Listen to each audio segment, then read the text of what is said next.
Hello everyone. ఇవాళ మనం use ref అనే రియాక్ట్ హుక్ గురించి డిస్కస్ చేయబోతున్నాం. ఫస్ట్ నేను మీకు ఈ యూస్ రెఫ్ హుక్ గురించి ఒక ప్రాపర్ డీటెయిల్ ఎక్స్ప్లెనేషన్ అయితే ఇస్తాను. ఆ తర్వాత నేను ప్రాక్టికల్గా హ్యాండ్స్ ఆన్ చేసి ఎక్స్ప్లెయిన్ చేస్తాను guys. Alright, will get start now. So first thing, ఈ యూస్ రెఫ్ అనే హుక్ని మనం ఎందుకోసం ఎక్కువగా యూస్ చేస్తుంటామంటే యూజర్ దగ్గర నుంచి వాల్యూ తీసుకోవడం కోసం, అలాగే తీసుకున్న వాల్యూని మనం ప్రాపర్గా ఒక వేరియబుల్కి అసైన్ చేసుకోవడం కోసం ఈ యూస్ రెఫ్ అనే హుక్ని యూస్ చేస్తూ ఉంటాం. సో ఫస్ట్ మీరు దీన్ని విన్న వెంటనే 100% మీకు ఒక డౌట్ వచ్చి ఉంటుంది. బ్రో, యూజ్ స్టేట్ అనేది కూడా మనం దానికోసమే కదా బ్రో యూజ్ చేస్తుంటాం. సో యూజ్ స్టేట్ యూజ్ చేసి కూడా మనం రియల్ టైంలో ఒక యూజర్ దగ్గర నుంచి ఒక వాల్యూని తీసుకోవచ్చును, అలా తీసుకున్న వాల్యూని మనకు వేరియబుల్లో కూడా స్టోర్ చేసుకోవచ్చును. సో సేమ్ పర్పస్ కోసమే కదా బ్రో మనం యూజ్ స్టేట్ కూడా యూజ్ చేస్తాం. Then what is the actual difference between use state and the use ref? So డెఫినెట్గా మీకు ఈ క్వశ్చన్ అయితే ఉంటుంది గాయస్. నేను దీని గురించి ప్రాపర్గా ఎక్స్ప్లెయిన్ చేస్తాను. యూజ్ స్టేట్ యూజ్ చేసి మనకి వేరియబుల్ డిక్లేర్ చేస్తాం అనుకోండి, ఆ వేరియబుల్ని మనం ఎప్పుడైనా అప్డేట్ చేస్తే మనకి ఎంటైర్ కాంపోనెంట్ అనేది 100% రీరెండర్ అవుతుంది. ఓకే, విచ్ మీన్స్ రీలోడ్ అవుతుంది మనకి ఎంటైర్ కాంపోనెంట్ అనేది. బట్ మనకు అలా రీలోడ్ అవ్వకూడదు. మనకి స్టేట్ వాల్యూ అప్డేట్ చేసినా కానీ మనకి కాంపోనెంట్ కాన్స్టెంట్గా ఉండాలంటే we can go with the option called use ref. Okay, మీకు ఇప్పుడు ప్రాపర్గా డెఫినేషన్లో చూపిస్తాను చూడండి గాయస్. సో వెన్ ఎవర్ మనకి ఎప్పుడైనా సరే మన యొక్క కాంపోనెంట్ని అప్డేట్ చేసినప్పుడు మన యొక్క స్టేట్ వేరియబుల్ని ఎప్పుడైనా అప్డేట్ చేసినప్పుడు మనకి ఎంటైర్ కాంపోనెంట్ రీరెండర్ అవ్వాలంటే we can use a better functionality, better hook called use state. So అదే మనం మన యొక్క కాంపోనెంట్లో ఎటువంటి చేంజెస్ చేసినా, మన యొక్క స్టేట్ వేరియబుల్ అప్డేట్ చేసినా కానీ సో మనకి ఎటువంటి రీరెండరింగ్ ఫంక్షనాలిటీస్ జరగకూడదంటే we can use an use ref. Okay, so definitely మీకు అందరికీ అర్థమవుతుంది గాయస్ వాట్ ఈస్ రీరెండరింగ్ అనేది. సో మీరు నార్మల్ యూజ్ స్టేట్ యూజ్ చేస్తుంటేనే మీకు ద కాన్సెప్ట్ ఆఫ్ రీరెండరింగ్ అనేది అర్థమైపోయి ఉంటుంది. మన యొక్క స్టేట్ వాల్యూని అప్డేట్ చేస్తే మన యొక్క ఎంటైర్ యూఏ అనేది మన యొక్క అప్డేటెడ్ స్టేట్ వాల్యూతో రెండర్ అవుతూ ఉంటుంది. లైక్ ఇప్పుడు కౌంటర్ ఫంక్షనాలిటీ తీసుకోండి. నేను ఒక కౌంటర్ ఫంక్షనాలిటీ, ఒక కౌంటర్ అప్లికేషన్ డెవలప్ చేశాను అనుకోండి. ఇంక్రీజ్ బటన్ క్లిక్ చేశానంటే ఏమవుతుంది? సో ఇంక్రీజ్ క్లిక్ చేసే ప్రతిసారి నా యొక్క కౌంట్ వాల్యూ అనేది డెఫినెట్గా ఇంక్రీజ్ అవుతూ ఉంటుంది. అది నాకు ప్రాపర్గా యూఐలో డిస్ప్లే అవుతూ ఉంటుంది. ఎలా డిస్ప్లే అవుతుంది? ప్రతిసారి మన యొక్క ఎంటైర్ యూఐ కాంపోనెంట్ అనేది రెండర్ అవుతుందని అర్థం. Okay, that is an actual purpose of using and use state. కానీ మనం అటువంటి మన యొక్క స్టేట్ వాల్యూ అప్డేట్ అయినా కానీ మన యొక్క ఎంటైర్ కాంపోనెంట్ రీరెండర్ అవ్వకూడదు అంటే మాత్రం definitely we can go with the concept of use ref. Okay, so this are only use అని అడిగితే definitely not. So we can able to perform lot many things apart from storing and values in the state level.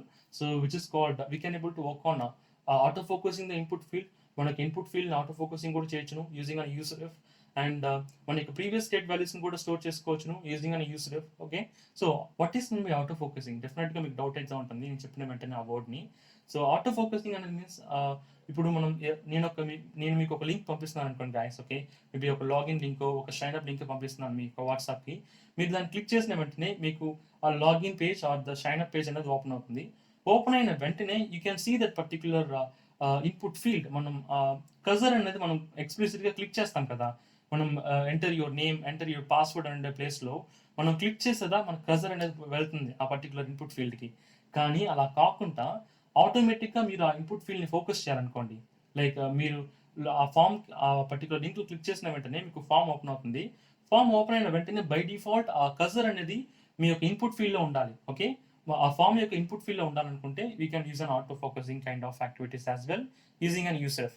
ఇప్పుడు చూపిస్తాం చూడండి like how the auto focusing will be అనేది. So it is an auto focusing kind of input field. ఇప్పుడు నేను refresh చేస్తాను చూడండి. Refresh చేసిన వెంటనే మన యొక్క ఆటో ఫోకసింగ్ అవుతుంది కదా. లైక్ బై డిఫాల్ట్ మన యొక్క కర్సర్ అనేది ఆ పర్టికులర్ ఇన్పుట్ ఫీల్డ్ అవుతుంది. సో ఇది యూజర్కి డినోట్ చేస్తున్నట్టు. So kindly provide an input value for this particular input field అనేలాగా మనకి యూజర్కి ఒక బెస్ట్ ఇంటరాక్టివ్ పార్ట్ అన్నట్టు. ఓకే, లైక్ యూజర్ అనేది ఫస్ట్ మనం యూజర్ అనే వాళ్ళు ఎక్స్ప్లిసిట్గా క్లిక్ చేయకుండా ఆటో ఫోకసింగ్ ద్వారా డైరెక్ట్గా వాల్యూ అనేది ఎంటర్ చేయగలుగుతారు. ఓకే, చూడండి మళ్ళీ రిఫ్రెష్ చేస్తున్నాను. So when I'm trying to refresh every time my cursor is automatically inside of this particular field. Okay, this denotes that user has to enter the value for this particular field. Okay guys, all right, so మీకు ఈజీగా understand అనుకున్నాను guys what is an actual purpose of use reference hook. So నేను ఫర్దర్గా మీకు దాని గురించి explain చేస్తాను ఇప్పుడు హ్యాండ్స్ ఆన్ చేసి ప్రాక్టికల్గా దాన్ని ఎలా యూస్ చేయాలి, తర్వాత దాన్ని ఆటో ఫోకసింగ్ ఎలా యూస్ చేయాలి. సో వీటన్నిటి గురించి కూడా ఇప్పుడు నేను ఎక్స్ప్లెయిన్ చేస్తాను. సో బిఫోర్ ఎక్స్ప్లెయినింగ్ గైస్, అదొక చిన్న రిక్వెస్ట్ నా సైడ్ నుంచి. మీరు కనుక మన ఛానల్ని ఫస్ట్ టైం చూస్తుంటే please do like and subscribe guys. It will actually motivate me to do lot more videos in the part of React.js and I'm very thankful for you. So that's good. I believe you can do that, guys. So ఇప్పుడు నేను same ఇప్పుడు నేను చెప్పిన అన్ని concept కూడా నేను ఇప్పుడు ప్రాక్టికల్గా రియాక్ట్ కాంపోనెంట్లో ఇంప్లిమెంట్ చేసి చూపిస్తాను. విల్ గెట్ స్టార్ట్ నా. సో మరి నేనైతే ఆల్రెడీ ఇంకొక రియాక్ట్ అప్లికేషన్ క్రియేట్ చేశాను. అది కూడా సర్వర్ అప్ అండ్ రన్నింగ్లోనే ఉంది. సో ఇందులోనే మనం యూస్ రెఫ్ యూస్ చేసి ఎలా వేరియబుల్ యూసేజ్ నుంచి తీసుకుంటాము, అలా తీసుకున్న వాల్యూస్ని మనం ఎలా ఒక స్టేట్ లెవెల్లో స్టోర్ చేసుకుంటామని చెప్తాను. ఆ తర్వాత మనం ఆటో ఫోకసింగ్ గురించి డిస్కస్ చేద్దాం. Got it? So will get start నా. So this is an actual code base for this particular output. So I'm going to remove everything from here. I'm going to have like just an arrow function. Come on, okay? So in this arrow function, I'm going to have like a center tag, and in this center tag, I'm going to have like just an hello. Let me save, and we'll see the changes will get reflected. Good. So our changes is getting reflected very good. So ఇందులోనే మనం ఇప్పుడు use ref అనే ఒక కాన్సెప్ట్ని use చేయబోతున్నాం guys. So just be cool and relax. మీకు చాలా ఈజీగా అండర్స్టాండ్ అయ్యేలాగా నేను ప్రాపర్గా ఎక్స్ప్లెయిన్ చేస్తాను గైస్. ఓకే, సో ఫస్ట్ నేను యూస్ రెఫ్ అనే హుక్ని యూస్ చేయాలంటే డెఫినెట్గా ఇన్పుట్ ఫీల్డ్ ఉండాలి. ఓకే, యూస్ దగ్గర నుంచి నేను ఇన్పుట్ తీసుకోవాలనుకుంటే ఫస్ట్ ఆఫ్ ఆల్ స్టోర్ చేసుకోవడానికి యూస్ దగ్గర నుంచి తీసుకోవాలంటే we have to create an form లేకుండా యూస్ దగ్గర నుంచి ఇన్పుట్ తీసుకోలేం కదా. So I'm gonna create an form over here with only 2 different kind of input field. So one input field is for the type with an text, and another input field with the type called submit simply. Okay, so overall ga manku okay input field, but second input field is for submitting. Okay, let me show it up in a submit handler. Submit thing. So that's it, we are good. Refresh over there. So ipudu oka form aithe create ayindi. So I won't have like some placeholders to denote, enter the name, something like that. So I enter your name. Should work. Okay, so మనం ఇప్పుడు form అయితే create చేసుకున్నాం. ఇప్పుడు ఈ ఫామ్లో type చేసే ప్రతి వాల్యూని కూడా నేను ఒక వేరియబుల్ యూస్ చేసుకోవాలంటే నేను యూజువల్గా యూస్ స్టేట్ యూస్ చేసి చేసుకుంటూ ఉండేవాడిని. బట్ ఇప్పుడు అట్ ప్రెసెంట్ నేను యూస్ స్టెఫ్ యూస్ చేసి చేసుకోవాలనుకుంటే how can I do that? Okay, very simple. I'm going to import first of all this particular use ref hook. Okay, so it should be a camel case, like first word should be like in the format of a smaller, and second word should be in the format of capital. That is the most important thing. So ఈ విధంగానే use ref అనేది import చేసుకోవాలా. అలా import చేసిన తర్వాత I'm going to create a variable to store the data. So the variable name called the data, and I'm going to use like a state variable. I'm going to use like a use ref to initialize our value. Okay, so by default use state initialize chestam use state, and open and close function brackets తో మనం ఏదైతే value initialise చేస్తామో that value will get reflected to the first variable of that particular variable. Okay, so అదేవిధంగా ఇప్పుడు ఇక్కడ నేను null అని ఇస్తున్నాను.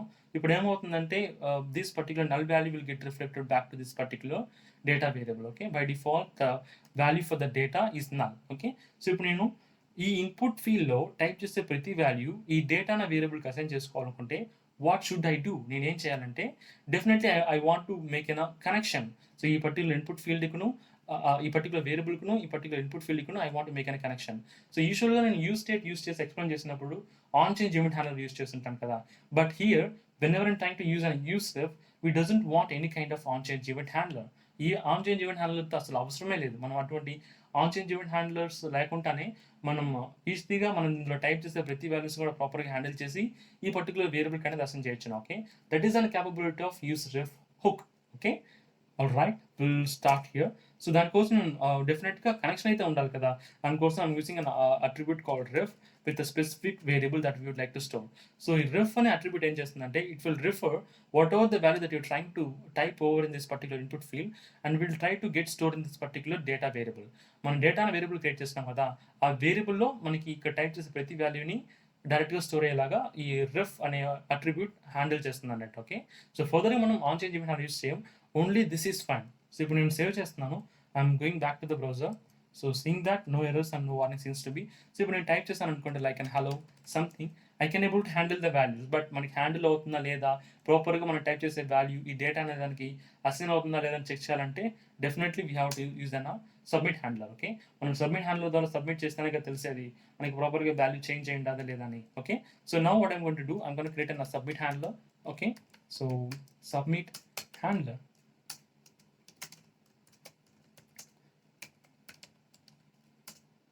So I'm going to console log this particular thing, the particular data. So when I'm trying to submit this particular form, I would like to check that మన data ప్రాపర్గా reflect అవుతూ ఉందా లేదా మన డేటా అనే variable మనం type చేసే value అనేది చూడాలనుకుంటున్నాను. అందుకోసం నేను like on submit event handler. So మనకు అందుకు తెలిసిందే ఆన్ సబ్మిట్ ఈవెంట్ హ్యాండ్లర్ ఎలా వర్క్ అవుతుంది అనేది. సో దీని గురించి కూడా నేను ఆల్రెడీ వీడియో చేశాను గైస్. మీకు ఆన్ చేంజ్ ఈవెంట్ హ్యాండ్లర్ ఎలా వర్క్ అవుతుందని తెలియకపోతే ఒకసారి చూడండి, మీకు చాలా క్లియర్గా అండర్స్టాండ్ అవుతుంది అన్నట్టు. Like it is the functionality of on change event handler. So ఇప్పుడు నేను సబ్మిట్ చేసిన వెంటనే మన on change event handler trigger అవుతుంది కదా. సో ట్రిగర్ అయిన వెంటనే మన యొక్క డేటా అనే వాల్యూ మన కన్సోల్లో చూడొచ్చును. బిఫోర్ దాట్ మీకు విషయం చెప్పాలి గైస్, మనం డేటా అనే వేరియబుల్ స్టోర్ చేసుకునే వాల్యూని మనం కన్సోల్లో ప్రింట్ చేయాలనుకుంటున్నాం కదా. డైరెక్ట్గా ఆ డేటా అనే వేరియబుల్ని ప్రింట్ చేస్తే మనకు ఒక ఆబ్జెక్ట్గా మనకి డిస్ప్లే అవుతుంది అన్నట్టు, లైక్ కరెంట్ అనే ఆబ్జెక్ట్. కానీ మనకి ఆబ్జెక్ట్ కాదు కావాల్సింది, మనకి ఇన్పుట్ ఫీల్డ్లో టైప్ చేసిన వాల్యూ మన కన్సోల్లో ప్రింట్ చేయాలనుకుంటున్నాం, లేదంటే ఇన్పుట్ ఫీల్డ్లో టైప్ చేసిన వాల్యూ మనం డిస్ప్లే చేయాలనుకుంటున్నాం. సో దానికోసం మనం ఏం చేయాలి, definitely we have to use an additional attributes called dot current dot value. So ఈ కరెంట్ డాట్ వాల్యూ అనేది ఏం చేస్తుందంటే మన యొక్క డేటా అనే వేరియబుల్లోని కరెంట్ వాల్యూ ఏదైతే ఉందో ఆ వాల్యూని మన కన్సోల్లో చూడొచ్చు అన్నట్టు. Okay, I'm saving now, I'm going back to the browser. Okay, I'm refreshing now. So if I'm supposed to submit some value from here, డెఫినెట్గా నాకు బ్రౌజర్లో ఈ పర్టికులర్ ఇన్పుట్ ఫీల్డ్ ఏదైతే వాల్యూ సబ్మిట్ చేశానో అదే వాల్యూ నేను కన్సోల్లో చూడొచ్చు అన్నట్టు. చూడండి, I'm providing like an hello, I'm trying to submit over here. చూడండి, I got an hello. So ఈ ప్లేస్లో నేను ఎటువంటి kind of on change event handler కానీ ఎటువంటి kind of event handlers use చేయట్లేదు. So I'm just using an ref attributes and using an name called the variable that I would like to store the value. నేను ఆ వాల్యూని store చేసుకున్న వాల్యూని నేను కన్సోల్లో print చేయాలనుకున్నా, లేదంటే దానికన్నా ఏదైనా ఒక వేరియబుల్కి అసైన్ చేసుకోవాలన్నా కానీ, if you want to use the value of that particular variable then I have to use current dot value. So current dot అనే attribute is the most important thing. Okay, so current another is an object. Instead of that we're supposed to have multiple values. Okay, like focus, like values, ఇటువంటి kind of multiple attributes ఉంటాయి. మనం ఏదైతే కావాలో దాన్ని use చేసుకుంటే based on that our requirement we can satisfy the things. Okay, చూడండి, data dot current dot value అనేది it will provide an the specific kind of value that we stored in that particular variable. Okay, so మీకు ఇప్పుడు అర్థం ఉంటుంది guys, like యూస్ఎఫ్ని ఎలా use చేయాలనేది. And at the same time మీరు ఇంకేదైనా వాల్యూతో update చేయాలనుకున్నా కానీ simply you can use like an data dot current dot value is equal to and some kind of text like an hello world. Okay, so ఈ విధంగా ఏదైనా ఒక వాల్యూని update చేయాలన్నా కానీ you can use it for the updating purpose. Okay, updating any kind of value. So ఈ విధంగా డైరెక్ట్గా అప్డేట్ చేసుకోవచ్చును. లేదనుకుంటే ఇంక్రిమెంట్ కైండ్ ఆఫ్ ఆపరేషన్స్ చేయాలనుకున్నా కానీ డైరెక్ట్గా కరెంట్ ప్లస్ 1. సో ఈ విధంగా కూడా మీరు డేటాస్ని ఇంక్రిమెంట్ చేసుకోవచ్చు అన్నట్టు. Okay, that is all about normal explanation of declaring అనే వేరియబుల్ అండ్ యూజింగ్ అనే వేరియబుల్ ఆఫ్ యూస్ఎఫ్. అండ్ ఇప్పుడు మీకు ఆటో ఫోకసింగ్ గురించి చెప్పబోతున్నాను. లైక్ ఆటో ఫోకసింగ్ అనేది ఎలా అంటే, లైక్ మనం ఎప్పుడు ఆటో ఫోకసింగ్ చేస్తాం, మన పర్టికులర్ ఫామ్ని ఓపెన్ చేసినప్పుడే కదా. సో ఏదైనా ఒక లింక్ క్లిక్ చేసినప్పుడు ఆ పర్టికులర్ ఫామ్ ఓపెన్ అయిన వెంటనే డైరెక్ట్గా ఆ ఇన్పుట్ ఫీల్డ్లో కర్సర్ ఉండాలి. ఓకే, సో ఆ పర్టికులర్ కాంపోనెంట్, ఆ ఫామ్ కాంపోనెంట్ అనేది లోడ్ అయిన వెంటనే ఒక ఆపరేషన్ పర్ఫామ్ చేయాలంటే we have to use the functionality, the hook called use effect. Okay, మనకు అందరికి తెలిసిన యూస్ ఎఫెక్ట్ ఎలా వర్క్ అవుతుంది అనేది. So use effect will trigger so only once when we're trying to render any component if you're not supposed to provide any kind of dependency. మనం ఎటువంటి dependency ఇవ్వలేదంటే it will trigger only once, that too instantly after our entire component is rendering. Okay, I'm going to use the same kind of a feature over here. So I'm providing dependency of empty గా ఇస్తే మనకి use effect అనే hook అనేది it will trigger only once. Got it? All right. So ఇందులో నేను ఏం చెప్తున్నానంటే I'm gonna use like an auto focusing kind of activity. చూడండి గైస్, బై డిఫాల్ట్ నేను కాంపోనెంట్ ఎన్నిసార్లు రిఫ్రెష్ చేసినా కానీ నాకు ఇక్కడ ఇన్పుట్ ఫీల్డ్లో కర్సర్ అనేది ప్లేస్ అవ్వట్లేదు. చాలా క్లియర్గా తెలుస్తుంది అనుకుంటున్నాను మీకు. కానీ అలా ప్లేస్ అవ్వాలనుకుంటే మాత్రం definitely I'm gonna use an use effect with functionality called current focus. Okay, data dot current dot focus. Okay, so ఇందాకే చెప్పాను మీకు, కరెంట్ అనేది ఒక ఆబ్జెక్ట్. ఆ ఆబ్జెక్ట్లో మనకి మల్టిపుల్ కైండ్ ఆఫ్ అట్రిబ్యూట్స్ ఉంటాయి. Based on our requirements, based on our requirement things, we need to get the thing, we need to utilize those. Okay, so what need మనం use చేసుకోవాలన్నట్టు మనకి requirement base చేసి. I'm saving now, I'm going back to the browser. See now, so whenever I'm trying to refresh the page, now it is actually automatically denotes that kindly provide a value for this particular input field. మనం ఎక్స్ప్లిసిట్గా click చేయాల్సిన అవసరం లేదన్నట్టు. Okay, so this is all about a normal explanation of an used hook and internal functionality of declaring a variable and the kind of using an autofocusing, guys. So మీకు ఈ video చాలా ఈజీగా understand అనుకున్నాను guys. Maybe అక్కడక్కడ fumble అయింటే I'm very sorry. So maybe మీకు దీనికి సంబంధించి ఎటువంటి కైండ్ ఆఫ్ డౌట్స్ ఉన్నా కానీ నాకు కమెంట్ సెక్షన్లో తెలియచేయండి. I will respond as soon as possible. And guys, మీరు కనుక మన ఛానల్ని ఫస్ట్ టైం చూస్తుంటే please do like and subscribe, and it will actually motivate me to do lot more videos in the same part. So see then guys, have a great day.